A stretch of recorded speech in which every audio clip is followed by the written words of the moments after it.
ஒரு தாள் அப்படிங்கிறது, ஒரு பேப்பர் அப்படிங்கிறது நம்ம வாழ்க்கை.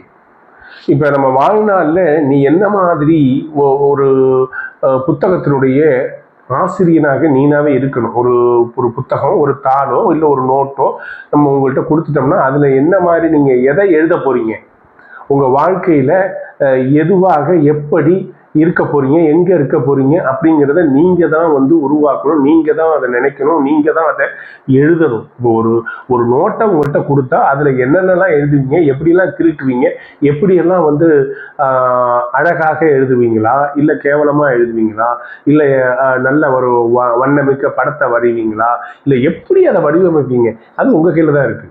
அதே மாதிரிதான் வாழ்க்கையும். இந்த வாழ்க்கையை எப்படி நீங்க வடிவமைக்க போறீங்க, உங்களை யாராக நீங்க காட்டிக்கொள்ள போறீங்க, யாராக காட்டிக்கொள்ள நீங்க விரும்புறீங்க அப்படிங்கிறத முடிவு பண்றது எதிர்த்த வீட்டுக்காரோ பக்கத்து வீட்டுக்காரோ இருக்க முடியாது இல்லையா? அது உங்க அப்பா அம்மாவா கூட இருக்க முடியாது, அது நீங்களா தான் இருக்கணும்.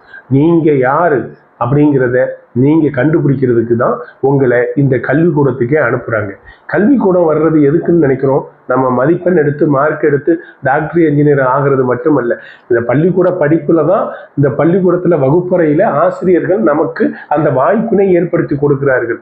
நமக்குள்ள உண்மையிலேயே நாம் எதை விரும்புகிறோம் என்பதை கண்டுபிடிப்பதற்கு தான் பல இணைப்பாடம் துணைப்பாடம் நடவடிக்கைகள்லாம் செய்யறது.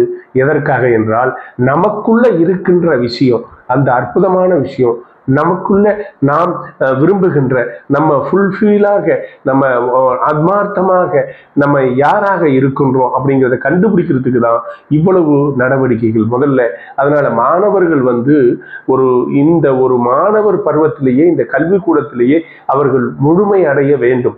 அவர்கள் எண்ணத்தில் அவர்கள் யார் என்று கண்டுபிடித்தாகவே வேண்டும். கண்டுபிடிப்பதற்கு தான் பள்ளிக்கூடம், வகுப்பறை, நடவடிக்கை எல்லாமே. அதனால அந்த மாணவன் யார் என்று கண்டுபிடிக்காமலேயே அவன் பள்ளி பாடத்தை, பள்ளி பருவத்தை முடித்து விட்டால் இது விடலுக்கு இறைத்த நீர் அப்படிதான் சொல்லப்படும். ஏன்னா அவன் அதை முழுமையா அவன் பயன்படுத்திக்கல அப்படின்னு தான் அர்த்தம்.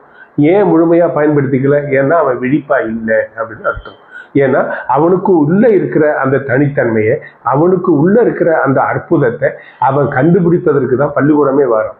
அப்ப பள்ளிக்கூடத்துல ஆசிரியர்கள் ஏதோ புத்தகத்துல உள்ளதை அப்படியே காப்பி பேஸ்ட் பண்றதுக்கு ஆசிரியர்கள் இல்லை. அந்த புத்தகத்தை ஒரு ஆயுதமாக பயன்படுத்தி இந்த பிள்ளைகளை தோண்டுகின்ற வேலையை செய்தால்தான் உண்மையிலேயே தரமான ஒரு கற்றல் கற்பித்தல் நடந்ததாக கொள்ளப்படும். அப்படி இல்லை என்றால் அது ஏட்டு சுரக்காய்களை, பிராய்லர் கோழிகளை ப்ரிப்பேர் பண்ற ஒரு இடமா தான் எடுத்துக்கொள்ளப்படும்.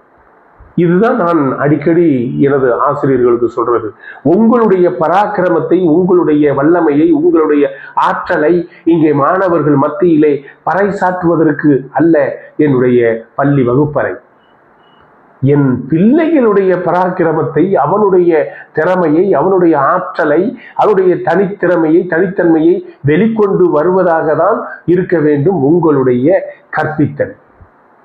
அப்ப இந்த மாதிரி அணுகுமுறையை எப்பொழுது நாம் கையில் எடுக்கிறோமோ அப்பொழுதுதான் நாம் முதல் தரமான இந்த மாநிலத்தின் பிள்ளைகளை முதல் தரமான மனிதர்களாக உருவாக்க முடியும் என்பது என்னுடைய திண்ணமான கருத்து.